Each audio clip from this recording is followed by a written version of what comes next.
नमस्कार विद्यार्थी मित्रांनो, स्वागत आहे तुमचं आपल्या यूट्यूब चॅनेलवर. मित्रांनो, जर तुम्ही तलाठी भरतीसाठी तयारी करत असाल तर तुमच्यासाठी हे अतिशय महत्त्वाचं अपडेट आहे. काय अपडेट आहे ते संपूर्ण डिटेल्स आपण पाहणार आहोत. पण त्या अगोदर तुम्ही आपल्या चॅनेलवर नवीन असाल तर चॅनेलला सबस्क्राईब करा आणि अपडेटसाठी आपल्या व्हॉट्सअप ग्रुपला सुद्धा जॉईन व्हा.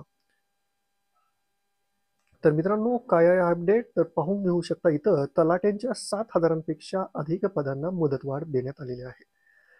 जर यापूर्वी आपण पाहिलं जे तलाट्यांची जी पदे होती त्या पदांसाठी एकूण 4,041 अस्थायी पदे जी आहेत त्या पदांना 6 महिने कालावधीसाठी मुदतवाढ देण्यात आली होती.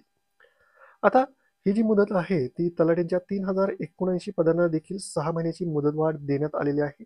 आता ही मुदतवाढ कधीपर्यंत दिलेली आहे तर आपण इथं पाहू शकतो 4,041 अस्थायी पदांना 1 सप्टेंबर 2025 ते 28 फेब्रुवारी 2026 पर्यंत मुदत देण्यात आलेली आहे. एकूणच 6 महिन्यांची ही मुदत वाढ करण्यात आलेली आहे. आता वेगवेगळ्या विभागामधील वेगवेगळ्या प्रशासकीय जे महसूल विभाग आहेत त्या अंतर्गत सर्व जी पदे आहेत ग्राम महसूल अधिकारी आता या तलाठी पदांचं नाव झालेलं आहे, त्याला मुदतवाढ देण्यात आलेली आहे. यापूर्वी जी मुदतवाढ दिलेली होती ती 31 ऑगस्ट या कालावधीसाठी होती. ती मुदतवाढ जी आहे ती संपुष्टात आल्यामुळे आता ही नवीन मुदतवाढ देण्यात आलेली आहे. तर हेच अपडेट होतं. या व्यतिरिक्त जर तुम्हाला काही प्रश्न असतील तर तुम्ही खाली कमेंट बॉक्समध्ये कमेंट करू शकता किंवा आपल्या व्हॉट्सअप ग्रुपला जॉईन व्हा. तिथे तुम्ही मला डायरेक्टली विचारू शकता.